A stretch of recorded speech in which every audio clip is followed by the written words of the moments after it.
সম্মানিত ভাইয়েরা আমার, আল্লাহ রাসূল বলেন কোন মেয়ে যদি 4টা কাজ করে কিয়ামতের ময়দানে জান্নাতে যা তাকে কেউ বাধা দিতে পারবে না। আল্লাহ নবী বলেন ইযা সাল্লাত ইমরাআতুন খামসাহা ওয়া সামাত শাহরাহা ওয়া হাসানাত ফারজাহা ওয়া তাআত যাওজাহা কিলা লাহা দুখুলিল জান্নাতা মিন আইয়্যি আবওয়াবিল জান্নাতি শি। আল্লাহর নবী বলেন 4টা কাজ যদি কোনো মেয়ে করতে পারে কিয়ামতের ময়দানে বিনা হিসাবে আল্লাহ রাব্বুল আলামিন তাকে জান্নাত দিয়ে দিবে।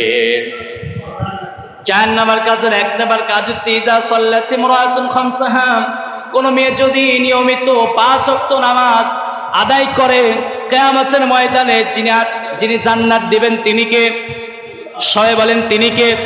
দেখেন এখানে আল্লাহ রাব্বুল আলামিনের হাবিব নামাজের কথা বললেন। আল্লাহ রাব্বুল আলামিন কোরআনের মধ্যে বললেন যারা নামাজ ছেড়ে দিবে তারা জাহান্নামে যাবে। কোন জাহান্নামে যাবে? ফাখালাফা মিন বা'দিহিম খালফুন আদাউস সালাহ, যারা নামাজ ছেড়ে দিবে ফাসাউফা ইয়ালকাউনা গাইয়া, গাইয়া নামক জাহান্নামে কিন্তু তারা যাবে। আল্লাহ নবী বললেন, আমার মা বোনরা যারা আছেন শুনবেন, আল্লাহ নবী বলেছেন 1 নাম্বার কারণ যে মেয়েটা দুনিয়ার মধ্যে 5 ওয়াক্ত নামাজ সুন্দরভাবে আদায় করবে কিয়ামতের ময়দানে আল্লাহ রাব্বুল আলামিন তাকে বিনা হিসেবে জান্নাত দান করে দিবেন। 2 নাম্বার আল্লাহ রাসূল বলেন ওয়াসামাত শাহরাহা, রমজান মাসে রোজা যে মা বোনগুলো রাখবে কিয়ামতের ময়দানে যিনি জান্নাত দিবেন তিনি কে? সবাই বলেন তিনি কে? 3 নাম্বার আল্লাহ রাসূল বলেন ওয়া হাসানাত ফারজাহা, নিজের লজ্জা স্থানের হেফাজত যেই মেয়েগুলো করবে, পবিত্রতা শালীনতা বজায় যেই মহিলাগুলো রাখবে, আল্লাহ নবী বলেন এই যে পবিত্রতা শালীনতা রেখেছে এই কারণে কিয়ামতের ময়দানে আল্লাহ রাব্বুল আলামিন ওই মহিলাগুলোকে জান্নাত দান করে দেবেন। 4 নাম্বার আল্লাহ নবী বলেন অতাআত যাওজাহা, আল্লাহ নবী বলেন 4 নাম্বার জান্নাতে যাবে, জান্নাতে যাওয়া তার জন্য সহজ হয়ে যাবে। আল্লাহ রাসূল বলেন যে স্ত্রীগুলো স্বামীর আনুগত্য করবে, হালাল কাজে স্বামী যে আদেশগুলো তাকে করবে হালাল কাজ, এই হালাল আদেশগুলো কোনো কথা না বলে মেনে নেবে। আল্লাহ নবী বলেন 4টা কাজ এই মেয়েগুলো করবে কিয়ামতের ময়দানে বিনা হিসাবে যিনি জান্নাত দান করবেন তিনি কে? সবাই বলেন তিনি কে? আউযু বিল্লাহি মিনাশ শাইতানির রাজীম। বিসমিল্লাহির রাহমানির রাহিম। وقرن في بيوتكن ولا تبرجن تبرج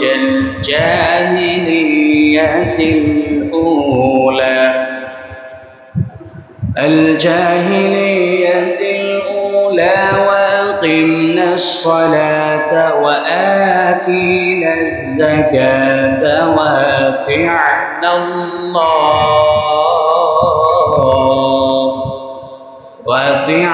الله ورسوله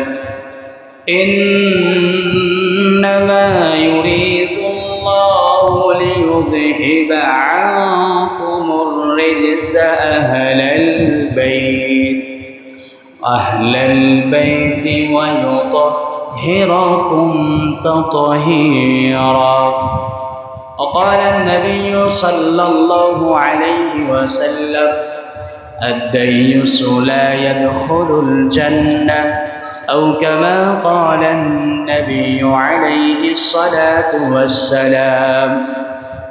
وقال تعالى في شان حبيبه إن الله وملائكته يصلون على النبي يا أيها الذين آمنوا صلوا عليه وسلموا تسليما. اللهم صل على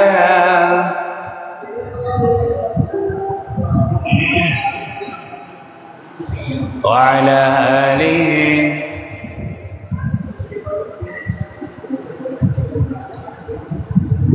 مشرق حب محمد مطلع دي وعلما مطلع خورشید سپاس سینه سوجن ما اللهم صل على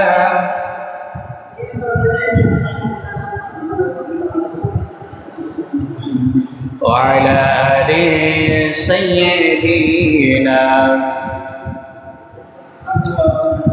بلغ العلا بكماله كشف الدجى بجماله حسنت جميع خصاله صلوا عليه وآله الحمد لله আল্লাহ সুবহানাহু ওয়া তাআলার দরবারে লাখো কোটি শুকরিয়া যে মহান রব্বুল আলামিন আমাকে আপনাকে দুনিয়ার সমস্ত ব্যস্ততা থেকে দূর করে পৃথিবীর সর্বশ্রেষ্ঠ ঘর মসজিদে এসে বসে সালাতুল জুমার নামাজের উদ্দেশ্যে আমাদের সকলকে আসার এবং বসার তৌফিক যে মহান রব্বুল আলামিন দান করলেন। আমরা সকলেই সে মহান মুনিবের দরবারে কালিমাতুশ শুকর আদায় করি, সকলে বলি আলহামদুলিল্লাহ। দরুদ এবং সালাম বর্ষিত হোক সাইয়্যিদুল মুরসালিন ইমামুল মুরসালিন, সকলে বলি হযরতে মুহাম্মদুর রাসূলুল্লাহ সাল্লাল্লাহু আলাইহি ওয়াসাল্লাম। সম্মানিত উপস্থিতবৃন্দ, সম্মানিত মুসল্লি কেরাম, আমরা যে কজন এসেছি বা আসছি বাড়ি থেকে প্রস্তুতি গ্রহণ করেছি, যে কথাগুলো হবে আল্লাহ রব্বুল আলামিন যেন আমাদের সকলকে প্রতিটি কথার আমল করার তৌফিক দান করুন, সকলে বলুন আমিন। কোরআনুল কারীমের অসংখ্য সূরা 114টি সূরার মাঝখান থেকে আমি একটি আয়াত তেলাওয়াত করেছি। সূরার নাম সূরা আল আহজাব। নাম কি সবাই বলেন? সূরা আহজাবের 33 নম্বর আয়াত আমি তেলাওয়াত করেছি। আমরা সারা জীবন ওয়াজ নসিহত খুব শুনি। আমি বলি যে আমরা যতটুকু ওয়াজ করি, নসিহত করি, এর 99% আপনাদের জানা, কিন্তু মানার আমল আমাদের মাঝখানে নাই। আমরা যারা মসজিদে আসি আমরা সকলেই এই ধারাবাহিকভাবে দু একটি কথা আমরা শুনি। বাড়িতে যতদূর পর্যন্ত মাইকের আওয়াজ যায় মা বোনরাও শোনে। আজকে যে আয়াতটা আমি তেলাওয়াত করেছি আপনাদের সামনে, এই আয়াতটা আল্লাহ রাব্বুল আলামিন নাজিল করছেন মেয়েদের উপরে। কাদের উপরে বলেন? মেয়েদের উপর, মহিলাদের উপর। আল্লাহ রাব্বুল আলামিন বলছেন অকরনা ফি বুয়ুতিকুন্না ওয়ালা তাবাররুজনা তাবাররুজাল জাহিলিয়্যাতিল উলা। আল্লাহর ভাষা হচ্ছে, হে দুনিয়ার আমার বান্দিরা, তোমরা যখন ঘর থেকে বাহির হবে তোমরা পর্দা পুশিতার সঙ্গে নিজেদেরকে আবৃত্তি করে রাখবে। প্রাচীন যুগের, আগের যুগের মেয়েদের মতো তোমরা চলাফেরা করবে না। এখন বলেন, আমরা মুসলমান হয়েছি, মুসলিম হয়েছি, আমরা আমাদের মেয়েদের, আমাদের স্ত্রীদের, আমাদের মা বোনদের চলাচল কি আল্লাহর কোরআন এবং রাসূলের হাদিস অনুযায়ী হয় না পশ্চিমা সংস্কৃতির অনুযায়ী হয়? আপনারা একটু বিবেচনা করবেন, লক্ষ্য করবেন, খেয়াল করবেন।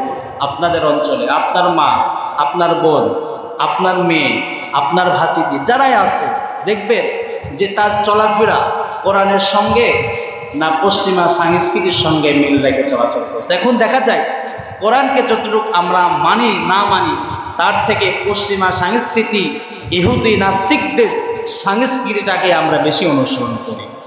এটা আমাদের এই এলাকাতেও হয়তো আছে। আল্লাহ রাব্বুল আলামিন আমাদের প্রতিটা মা এবং বোনদের পরিপূর্ণভাবে পর্দা এবং ইখলাস নিয়ে দুনিয়ার মধ্যে চলাচল করার তৌফিক দান করুক, সকলে বলুন আমিন। প্রিয় ভাইরা আমার, আমরা যারা এখানে আছি, আমরা যে কথাগুলো শুনবো, আমরা এই কথাগুলো আমাদের বাসা পর্যন্ত, বাড়ি পর্যন্ত পৌঁছে দেওয়ার চেষ্টা করব।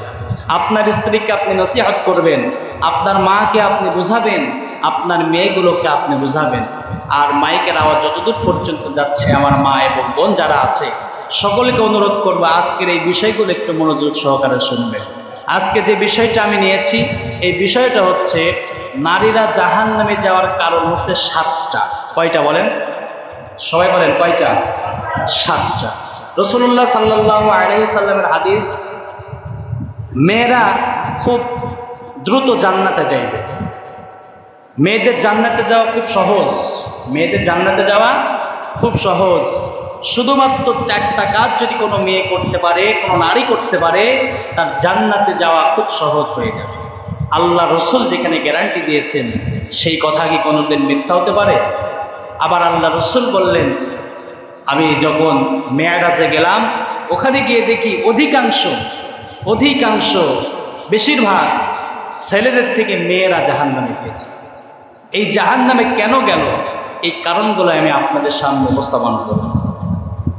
দেখেন, আগের জামানায় রাসূলুল্লাহ সাল্লাল্লাহু আলাইহি ওয়াসাল্লাম দুনিয়াতে আসার আগে এমন একটি সময় ছিল, যে সময়ে মহিলা মেয়েদের কোনো সম্মান, কোনো ইজ্জত, কোনো মান, কোনো শান ওই যুগের কাফেররা দিত না।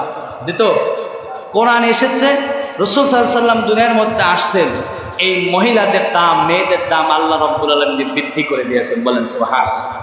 আইয়ামে জাহিলিয়াতের যুগে কোন কন্যা সন্তান জন্মগ্রহণ করলে সেই কন্যা সন্তানকে পাথর চাপা দিয়ে হত্যা করে দুনিয়ার মায়া তাকে ত্যাগ করে দিত। কিন্তু রাসূল যখন আসলেন দুনিয়ায়, রাসূল বললেন, আমার উম্মতেরা শোনো, একটা কন্যা সন্তান তোমার হয়েছে, তুমি মন খারাপ করবে না। একটা কন্যা সন্তান তোমার হয়েছে, তুমি একটা জান্নাতের মালিক হয়ে গিয়েছো। বলেন সুবহানাল্লাহ। পুত্র সন্তানের বেলায় কিন্তু আল্লাহ বলেন, আল্লাহ রাসূল বলেন নাই, কন্যা সন্তানের বেলায় বলেছেন। কিন্তু আমরা দেখা যায় কন্যা সন্তান হলে আমাদের মুখটা ভার হয়ে যায়, কিন্তু পুত্র সন্তান হলে গোটা এলাকাবাসীকে আমরা আনন্দে উল্লাসে কত না কিছু করি। এজন্য সন্তান যিনি দেন তিনি কে? সবাই বলেন তিনি কে? তাহলে বলেন, নারীরা জাহান্নামে যাওয়ার কারণ কয়টা? 7টা। নাম্বার 1, নাম্বার কুফরানে নিয়ামত, অর্থাৎ স্বামীর প্রতি অকৃতজ্ঞতা থাকা। স্বামীর প্রতি অকৃতজ্ঞতা থাকা। অনেক মা বোন আছে যারা মাইকের আওয়াজ শুনছেন, লক্ষ্য করবেন, স্বামী একটা ভালো কিছু কিনে দিলেও স্বামীর কৃতজ্ঞতা সে কোনোদিন কিন্তু আদায় করে না। পরে স্বামী যদি লক্ষ টাকা খরচ করে স্ত্রীকে খুশি করার জন্য চেষ্টা করে, স্বামীর লক্ষ টাকা তার কাছে কিচ্ছু মনে হয় না। এমন স্ত্রী এই সমাজের মধ্যে আছে না? আছে। সম্মানিত ভাইয়েরা আমার, আল্লাহ রাসূল বিশ্বনবী সাল্লাল্লাহু আলাইহি ওয়াসাল্লাম হাদিসের মধ্যে বলেন, আন আব্দুল্লাহ ইবনে আব্বাস قال النبي صلى الله عليه وسلم أريد النار فرأيت أكثر أهلها النساء فقالوا بما يا رسول الله। আল্লাহ নবী সাল্লাল্লাহু আলাইহি ওয়াসাল্লাম সাহাবীদের বললেন, ও আমার সাহাবীরা শোনো, আমি যখন মেরাজে গেলাম, আল্লাহ রাব্বুল আলামিনের সঙ্গে যখন সাক্ষাতে গিয়েছিলাম, আল্লাহ রাব্বুল আলামিন আমাকে জান্নাত দেখিয়েছেন, জাহান্নাম দেখিয়েছেন। জান্নাতের নাজ নিয়ামতগুলো যখন আমি দেখলাম একটা একটা করে, আমি যখন জাহান্নামের আযাবগুলো দেখার জন্য জাহান্নামের সামনে গেলাম, সর্বপ্রথম জাহান্নামের মধ্যে যখন আমি প্রবেশ করেছি, দেখি জাহান্নামের মধ্যে অধিকাংশ অধিবাসী ছিল নারী। ছেলেদের তুলনায় নারীরা বেশি জাহান্নামে ছিল। আল্লাহর নবী যখন সাহাবীদের বললেন, সাহাবীরা বললেন, ফাকালা ইয়া রাসূলুল্লাহ, ইয়া রাসূলুল্লাহ, জাহান্নামে যাওয়ার কারণগুলো কি? আল্লাহর নবী বললেন, সাহাবীরা শোনো, নারীরা যে কারণে জাহান্নামে গিয়েছে তার 1 নাম্বার কারণ ছিল দুনিয়ার মধ্যে স্বামীর কৃতজ্ঞতা প্রকাশ করত না, স্বামীকে সম্মান করত না, স্বামীর কোনো আদান প্রদান, স্বামী যদি তাকে খুশি করে কিছু দিত, নিয়ামতের শুকরিয়া আদায় করত না, স্বামীর অবাধ্য হয়ে চলাচল করত। আল্লাহর নবী বলেন, যারা দুনিয়ার মধ্যে স্বামীর কৃতজ্ঞতা প্রকাশ করে না, এই সকল নারীরা কিয়ামতের ময়দানে আল্লাহর জান্নাতের ঘ্রাণও পাবে না। এখন বলেন, এই রকম স্ত্রী আমাদের অনেকের ঘরে আছে না নাই? নিজের স্বামীর ভালো কিছু ভালো লাগে না, ঘর ভালো লাগে না, শুধু অন্যের ঘরের দিকে তাকিয়ে থাকে। স্বামী সারাদিন পরিশ্রম করে বাড়িতে আসে, আসার পর স্ত্রী একটিবারের জন্য কৃতজ্ঞতা প্রকাশ করে না, শুধু দেখিয়ে দেয় অমুকে এত টাকা ইনকাম করলো, অমুকে এত বড় বাড়ির মালিক হয়ে গেল। দেখেন, স্বামীর কোনো কৃতজ্ঞতা প্রকাশ করলো না। একদিন দেখা যায়, একটু যদি লক্ষ্য করে দেখবেন, এই সমাজের মধ্যে, দুনিয়ার মধ্যে যত মেম্বার, চেয়ারম্যান, যত সরকারি চাকরিজীবী যত মানুষ থাকুক না কেন, যারা এই সমাজের মধ্যে বেইনসাফি অন্যায়ের মধ্যে জড়িত আছে, এই অন্যায়ের মধ্যে জড়িত থাকার প্রধান কারণ হচ্ছে তার স্ত্রী। বলেন ঠিক কিনা? স্ত্রীর চাহিদাই মেটে না, স্বামীর বেতনে তার পোষায় না, তখনই তো স্বামী ঘুষ খাওয়ার জন্য চলে যায়। এই জন্য আমার মা বোনদের বলবো, মারা আপনার স্বামীর প্রতি কৃতজ্ঞতা হবেন। স্বামী যতটুকু দেয় ততটুকুতেই আপনার খুশি থাকতে হবে। আপনি তো ফাতেমা রাদিয়াল্লাহু তাআলা আনহার মতো গরিব হন নাই, বর্তমান জামানায় এত গরিব তো আমরা হই নাই। ফাতেমা রাদিয়াল্লাহু তাআলা আনহার জীবনী যদি একটু আপনারা পড়েন, দেখবেন ঘরের মধ্যে খাবার নাই, এরপরেও আলী রাদিয়াল্লাহু তাআলা আনহুর সঙ্গে একটিবারের জন্য উচ্চ কণ্ঠে কিন্তু একবারও কথা বলেন না। বলছেন কোনদিন?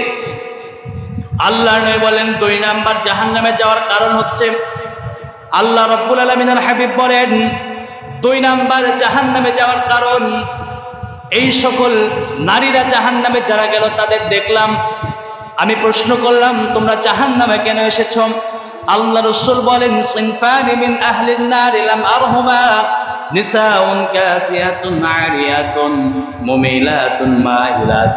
আল্লাহর নবী বলেন 2 নাম্বার জাহান্নামে যাওয়ার কারণ হচ্ছে যে সমাজের মেয়েরা পর্দা লঙ্ঘন করে আকর্ষণীয় পোশাক পরিধান করে বাইরে চলাফেরা করে। আল্লাহর নবী বলেন যে মেয়েরা পর্দা পোশিতার সঙ্গে না চলে পর্দা লঙ্ঘন করবে, কিয়ামতের ময়দানে ওই সকল নারী কোনোদিন জান্নাতের ঘ্রাণও পাবে না। এখন আপনি লক্ষ্য করেন, দেখেন তো আপনার মেয়েগুলো পর্দা করে কিনা, আপনার স্ত্রীগুলো পর্দা করে কিনা। আল্লাহর নবী বললেন যেই সকল মেয়েরা পর্দা করবে না ওই সকল মেয়েরা জাহান্নামে যাবে, পর্দা লঙ্ঘন করা যাবে না।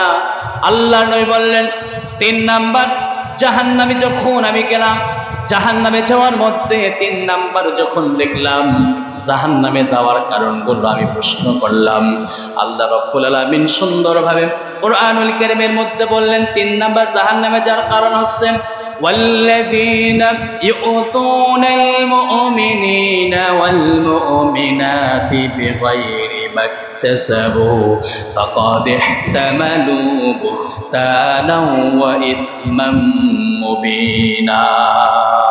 3 নাম্বার জাহান্নামে যাওয়ার কারণ হচ্ছে এই সকল মেয়েরা গীবত অপবাদ করে। দেখেন 5টা মেয়ে যদি এক জায়গায় একসাথে বসে, এই এলাকার যত গীবত সব তার সামনে চলে আসে, আছে না নাই? গীবতের আড্ডা নিয়ে এসে বসে যায়, অন্যের নামে সমালোচনা, আরেকজনের নামে অপবাদ। একটা মেয়ে যদি হেঁটে যায় তার দোষ খুঁজে, একটা ছেলে যদি হেঁটে যায় তার দোষ খুঁজে, এইরকম মহিলা এই সমাজে আছে না নাই? আল্লাহ নবী বললেন জাহান্নামে যখন আমি গেলাম, আল্লাহ রাব্বুল আলামিন বলেন জাহান্নামে যাওয়ার কারণ হচ্ছে এই সকল মেয়েগুলো দুনিয়ার মধ্যে গীবত শিকায়ত করত, অন্যের নামে অপবাদ দিত, মানুষের সঙ্গে দ্বন্দ্ব লাগিয়ে দিত, গীবত করত। আমার মা বোনদের বলবো, আপনার মধ্যে যদি এই অভ্যাসটা থাকে, আজকে এই অভ্যাসটা বাদ দিতে হবে।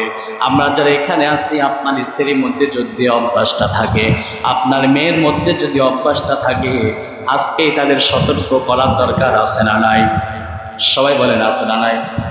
4 নাম্বার জাহান্নামে যাওয়ার কারণ আল্লাহর নবী বললেন, জাহান্নামে যাওয়ার 4 নাম্বার কারণ হচ্ছে জাহান্নামে যখন আমি গেলাম, আল্লাহ রাসূল বললেন, আমি প্রশ্ন করলাম তোমরা জাহান্নামে কেন এসেছো? ওই সকল নারীগুলো ওই দিন বলেছিল দুনিয়ার মধ্যে আমরা সুগন্ধি ব্যবহার করে বাহিরে চলাচল করতাম। সবাই বলেন কি ব্যবহার করে চলাচল করতাম? বলেন বলেন। সুগন্ধি ব্যবহার করে বাহিরে চলাচল করতাম, সুগন্ধি ব্যবহার করে পুরুষদের আকৃষ্ট করতাম। এই সকল মেয়ে, এই সকল স্ত্রী এখনো দেখা যায় ঘরের মধ্যে থাকে একরকম, বাহিরে গেলে তার সাজসজ্জা আরো বেড়ে যায় কি যায় না? আল্লাহ নবী বলেন, ও আমার মায়েরা শুনে রাখেন, আপনি সুগন্ধি ব্যবহার করবেন, ভালো পোশাক ব্যবহার করবেন, আপনার স্বামীর জন্য আল্লাহ রাব্বুল আলামিন আপনাকে দিয়েছে। আপনার যত সুগন্ধি ব্যবহার করার দরকার হয় ঘরের মধ্যে ব্যবহার করবেন, বাহিরে সুগন্ধি ব্যবহার করে বের হওয়া যাবে? বলেন, সবাই বলেন যাবে। সুগন্ধি গায়ে লাগে বাইরে বের হওয়া যাবে না।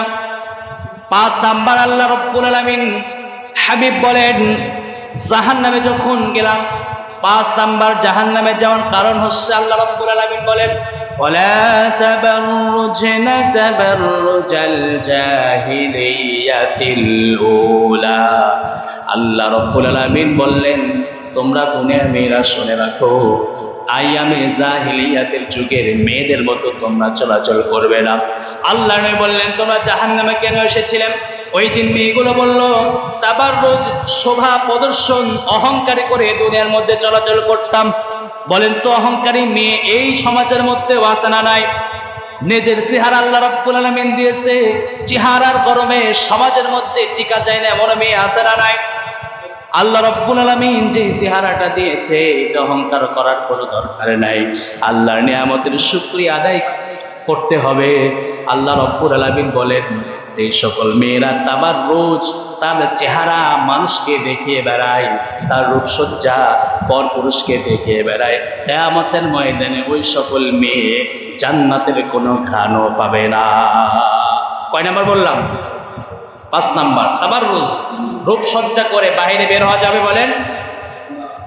6 নাম্বার শুধু মেয়ে না ছেলেদের জন্য জাহান্নামে যাওয়ার কারণ হচ্ছে আল্লাহ রাব্বুল আলামিন কোরআনুল কারীমের মধ্যে বলেন যারা নামাজ ছেড়ে দেবে তারা কোথায় যাবে?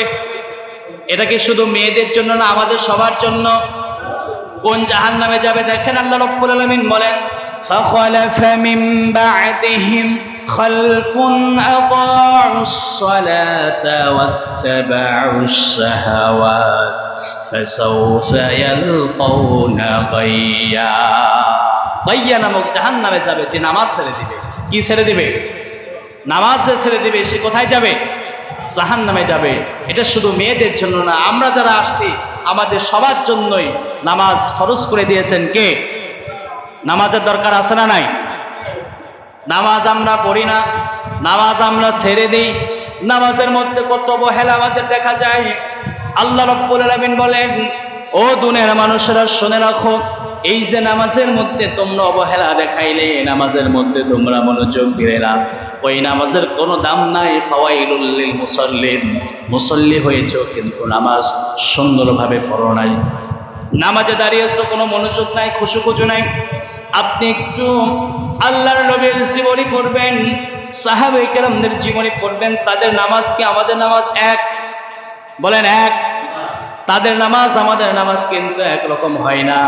নামাজের মধ্যে আমাদের স্থিরতা নাই, নামাজের মধ্যে আমাদের ধৈর্য নাই, নামাজের মধ্যে আমাদের খুশু নাই। মসজিদে আসে সবার শেষে দেরি করে, মসজিদ থেকে বের হয় সবার আগে। হুজুর যদি একটু লম্বা সোরা পড়ে, হুজুরের নামে চায়ের দোকানে গীবত করা শুরু হয় কি হয় না বলেন? এই এলাকায় হয় না? সব এলাকায় হয়। নামাজে কোনো মনোযোগ নাই, নামাজের থেকে দাওয়াত খাওয়া বড় হয়ে যায়, নামাজের থেকে চায়ের আড্ডা বড় হয়ে যায়, নামাজ কিন্তু বড় হয় না। এইরকম মুসল্লি আছে না নাই? আপনি নামাজের মধ্যে খুশুখুজু আপনার নাই। আপনি যে ইমামের সমালোচনা বাহিরে গিয়ে করবেন, ভাইয়েরা আমার, যে ইমামের সমালোচনা আপনি বাহিরে নামাজের জন্য করলেন, কিয়ামতের ময়দানে কিন্তু এই ইমামকেও আপনার সামনে দাঁড় করানো হবে। ইমামকে যখন দাঁড় করানো হবে, ইমামের নামে আপনি সমালোচনা করেছেন, ইমাম সাহেব শুনেন নাই, তার কিচ্ছু আমল কিন্তু কাটা যায় নাই, কিন্তু আপনি যে সমালোচনা করেছেন আপনার আমল কাটা যাবে কি যাবে না? কিয়ামতের ময়দানে আপনি যখন জাহান্নামে চলে যাইবেন, আল্লাহ না করুন কোন ইমাম সাহেব যদি কোন একটা আমলের কারণে বাধা পড়ে যায়, আল্লাহ রাব্বুল আলামিন ওই দিনে যে আপনি সমালোচনা করেছিলেন একটা ইমামের নামে, এই সমালোচনা করার কারণে আপনার আমল নামায় যতই সওয়াব থাকুক না কেন, এই সওয়াবটা ইমামের খাতায় দিয়ে আল্লাহ রাব্বুল আলামিন কিন্তু আপনাকে জান্নাতে যাওয়ার কাইয়া দিতে পারে কি পারে না? তাহলে আমাদের নামাজ বড় না দুনিয়াবি কাজ বড়? কথা বলেন, আমাদের দুনিয়াবি কাজই মনে হয় বড়। আমাদের কোনটা বড় আমাদের বলেন? শুধু কি মেয়েদের জন্য না আমাদের জন্য? এখন দেখেন আপনাদের নামাজের মনোযোগ আছে কয়জন? আজান হয়েছে 12:30, এখন বাজে 1:10, মুসল্লি কয়জন দেখেন? মুসল্লি নাই। আসবেন 1:15। হুজুর যদি 5 মিনিট দেরি করে, হুজুরের নামে সমালোচনা শুরু হয়ে যায়, পুরো এলাকা শুরু হয় কি হয় না? সমালোচনা বাদ দিতে হবে। সমালোচনা বাদ দিতে হবে। আপনি মসজিদে আসছেন, হুজুর তো নিজের বাপ দাদার কথা শোনায় না, হুজুর তো নিজের গুণগান আপনাকে শোনায় না, আল্লাহর কথা আপনাকে শোনাচ্ছে, আল্লাহর কথা আপনার ভালো লাগে না, আপনি কেন সমালোচনা করেন? আপনার আমল কেন আপনি নষ্ট করলেন? এই জন্য নামাজে আমাদের মনোযোগ হওয়ার দরকার আছে না নাই? সবাই বলেন আছে না নাই? 6 নাম্বার জাহান্নামে যাওয়ার কারণ হচ্ছে যারা সালাত ত্যাগ করবে, নামাজ যারা ছেড়ে দেবে, কিয়ামতের ময়দানে ওরা জান্নাতে যাইবে না। আল্লাহ রাসূল বলেন 7 নাম্বার মেয়েরা জাহান্নামে যাওয়ার কারণ হচ্ছে, লক্ষ্য করে দেখবেন এই সমাজের মধ্যে অনেক মেয়ে আছে স্বামীর অবাধ্য হয়ে চলাচল করে, এমন মেয়ে আছে না নাই? এলাকায় নাই? এলাকার ভাইয়েরা খুব সুখী মনে হয়, এই জন্য বলছে না, তাই না? আল্লাহ কবুল করুন, বলুন আমিন। এমন স্ত্রী আল্লাহ প্রতিটা ঘরে দান করুন, সকল বলুন আমিন। আল্লাহ রাসূল বললেন জাহান্নামে যাওয়ার 7 নাম্বার কারণ হচ্ছে স্বামীর অবাধ্য হওয়া, স্বামীর সঙ্গে কোনো কথাই মিল পড়ে না, এমন স্ত্রী আছে না নাই? আমার ভাইরা, আল্লাহ রাসূল সাল্লাল্লাহু আলাইহি ওয়াসাল্লাম বলেন একটা মেয়ে, একটা মহিলা যদি 4টা কাজ করে, সবাই বলেন কয়টা কাজ? একটু জোরে বলেন কয়টা কাজ? আমি এখানে আপনাদের শোনাচ্ছি, আপনার স্ত্রীকে গিয়ে যদি আপনি শোনান, জীবনে তো কোনোদিন কোরআন হাদিসের গল্প আপনার স্ত্রীকে শোনাইলেন না, এই কারণে তো আপনার অবাধ্য হয়। কি বলেন? শুধু দুনিয়াবি কথা গল্প শোনাইলেন, কোনোদিন কি একটা হাদিসের বই নিয়ে স্ত্রীর সামনে গল্প শুনিয়েছেন? বলতে পারবেন? শোনান নাই। এটা কোরআনের আয়াত স্ত্রীর সঙ্গে শেয়ার করছেন? করেন নাই। এই জন্যই তো সংসারের মধ্যে অশান্তি লেগেই থাকে। রাসূলুল্লাহ সাল্লাল্লাহু আলাইহি ওয়াসাল্লাম অনেক সময় দেখা গিয়েছে সাহাবায়ে কেরামদের মাঝখান থেকে বর্ণিত হয়েছে যে আল্লাহ রাব্বুল আলামিন যে আয়াতগুলো আল্লাহ রাসূলের প্রতি দিতেন, রাসূল সাল্লাল্লাহু আলাইহি ওয়াসাল্লাম যে হাদিসগুলো সাহাবায়ে কেরামদের সামনে বর্ণনা করতেন, এই হাদিসগুলো আম্মা জান আয়েশা রাদিয়াল্লাহু তাআলার সঙ্গে সঙ্গে মুখস্থ করে রাখতেন। বলেন সুবহানাল্লাহ। অনেক সময় রাসূল সাল্লাল্লাহু আলাইহি ওয়াসাল্লামের মনে না থাকলেও আয়েশা রাদিয়াল্লাহু তাআলা আনহু এই উত্তরটা দিয়ে দিতেন। তাহলে কেমন রাসূল ছিলেন আর কেমন তার স্ত্রী ছিল, আর আমরা কেমন হয়েছি, আমাদের স্ত্রী কেমন হয়েছে। সম্মানিত ভাইয়েরা আমার, আল্লাহ রাসূল বলেন কোন মেয়ে যদি 4টা কাজ করে, কিয়ামতের ময়দানে জান্নাতে যা তাকে কেউ বাধা দিতে পারবে না। আল্লাহ নবী বলেন ইযা সাল্লাত ইমরাআতুন খামসাহা ওয়া সামাত শাহরাহা ওয়া হাসানাত ফারজাহা ওয়া তাআত যাওজাহা কিলা লাহা দুখুলিল জান্নাতা মিন আইয়্যি আবওয়াবিল জান্নাতি শি। আল্লাহর নবী বলেন 4টা কাজ যদি কোনো মেয়ে করতে পারে, কিয়ামতের ময়দানে বিনা হিসাবে আল্লাহ রাব্বুল আলামিন তাকে জান্নাত দিয়ে দিবে। 4 নাম্বার কাজের 1 নাম্বার কাজ হচ্ছে ইজা সাল্লাত ইমরাআতুন খামসাহা, কোন মেয়ে যদি নিয়মিত 5 ওয়াক্ত নামাজ আদায় করে, কিয়ামতের ময়দানে যিনি জান্নাত দিবেন তিনি কে? সবাই বলেন তিনি কে? দেখেন এখানে আল্লাহ রাব্বুল আলামিনের হাবিব নামাজের কথা বললেন। আল্লাহ রাব্বুল আলামিন কোরআনের মধ্যে বললেন যারা নামাজ ছেড়ে দিবে তারা জাহান্নামে যাবে। কোন জাহান্নামে যাবে? ফাখালাফা মিন বা'দিহিম খালফুন আদাউস সালাত, যারা নামাজ ছেড়ে দিবে ফাসাউফা ইয়ালকাউনা গাইয়া, গাইয়া নামক জাহান্নামে কিন্তু তারা যাবে। আল্লাহ নবী বললেন, আমার মা বোনরা যারা আছেন শুনবেন, আল্লাহ নবী বলেছেন 1 নাম্বার কারণ, যে মেয়েটা দুনিয়ার মধ্যে 5 ওয়াক্ত নামাজ সুন্দরভাবে আদায় করবে, কিয়ামতের ময়দানে আল্লাহ রাব্বুল আলামিন তাকে বিনা হিসেবে জান্নাত দান করে দেবেন। 2 নাম্বার আল্লাহ রাসূল বলেন ওয়াসামাত শাহরাহা, রমজান মাসে রোজা যে মা বোনগুলো রাখবে, কিয়ামতের ময়দানে যিনি জান্নাত দিবেন তিনি কে? সবাই বলেন তিনি কে? 3 নাম্বার আল্লাহ রাসূল বলেন ওয়া হাসানাত ফারজাহা, নিজের লজ্জা স্থানের হেফাজত যেই মেয়েগুলো করবে, পবিত্রতা শালীনতা বজায় যে মহিলাগুলো রাখবে, আল্লাহ নবী বলেন এই যে পবিত্রতা শালীনতা রেখেছে, এই কারণে কিয়ামতের ময়দানে আল্লাহ রাব্বুল আলামিন ওই মহিলাগুলোকে জান্নাত দান করে দেবেন। 4 নাম্বার আল্লাহ নবী বলেন অতাআত যাওজাহা, আল্লাহ নবী বলেন 4 নাম্বার জান্নাতে যাবে, জান্নাতে যাওয়া তার জন্য সহজ হয়ে যাবে। আল্লাহ রাসূল বলেন যে স্ত্রীগুলো স্বামীর আনুগত্য করবে, হালাল কাজে স্বামী যে আদেশগুলো তাকে করবে হালাল কাজ, এই হালাল আদেশগুলো কোনো কথা না বলে মেনে নেবে। আল্লাহ নবী বলেন 4টা কাজ এই মেয়েগুলো করবে, কিয়ামতের ময়দানে বিনা হিসাবে যিনি জান্নাত দান করবেন তিনি কে? সবাই বলেন তিনি কে? আমার ভাইরা, এই যে জান্নাত আমাদের সামনে আছে, আমরা আমাদের মা, আমাদের বোন, আমাদের মেয়ে, আমাদের স্ত্রীগুলোকে যদি সুন্দরভাবে পর্দা পুশিদার কথা বলি, আমরা কিয়ামতের ময়দানে কিন্তু আমরাও বেঁচে যাব, আমাদের মা বোনরাও বেঁচে যাবে। আমরা এখানে অনেকে আছে, অনেক জায়গায় দেখা যায় বাপ 10 বার হজ করে এসেছে, হাজী সাহেব হয়েছে, কিন্তু নিজের মেয়ের বিয়ে যখন হয় কনসার্ট বাজায়, গান বাজনা বাজায়, এমন হাজী সাহেব আছে না নাই? সবাই বলেন আছে না নাই? এমনও মুরব্বী আছে। চাচারা, আমি বলবো রাগ করবেন না, আপনি 5 ওয়াক্ত নামাজ পড়েন, আপনার সন্তান নামাজ পড়ে না, আপনি 5 ওয়াক্ত নামাজ পড়েন, আপনার প্রাপ্তবয়স্কা মেয়ে নামাজ পড়ে না, পর্দা করে না, এমনও পরিবার আছে না নাই? আল্লাহ রাব্বুল আলামিন কিয়ামতের ময়দানে বলবেন, তুমি নামাজ পড়েছো, এই নামাজ দিয়ে তুমি জান্নাতে যাইতে পারবে না। আল্লাহ রাব্বুল আলামিন বলবেন, ও প্রতিটা মানুষকে জবাবদিহিতার কাঠ গড়ায় দাঁড়াইতে হবে। আপনি যতই নামাজ আদায় করেন না কেন, আপনার স্ত্রী যদি নামাজ আদায় না করে, আপনার স্ত্রী যদি পর্দা পশিদায় না থাকে, কিয়ামতের ময়দানে স্ত্রীর হিসাবও দেওয়া লাগবে কি লাগবে না? আপনি বাবা হয়েছেন, আপনি সন্তানকে যদি নামাজের কথা না বলেন, আপনার মেয়ে সন্তান হয়েছে, মেয়েকে যদি পর্দার নসিহতগুলো না করেন, মেয়ে যতটা অন্যায় করবে সব অন্যায়ের ভার বাবার কাঁধে নেওয়া লাগবে কি লাগবে না? এই জন্য ভাইরা আমার, কিয়ামতের ময়দানে এই সন্তানগুলোকে যখন আল্লাহ রাব্বুল আলামিন জাহান্নামে দিবে, ওই দিন সন্তানগুলো আল্লাহ রাব্বুল আলামিনের কাছে ডাক দিয়ে বলবে, আল্লাহ, আমি জাহান্নামী হই নাই, আমি নামাজ ছাড়ি নাই, আমার বাবা মা আমাকে কোনোদিন নামাজের কথা বলে নাই। এমনও পরিবার দেখা যায় নিজে নামাজ পড়তে পড়তে কপালে ঘাঁটি ফেলে দিয়েছে, কিন্তু নিজের সন্তান নামাজ পড়তে হয় কিভাবে এই নিয়মটাও জানে না। আছে না নাই? বলেন আছে না নাই?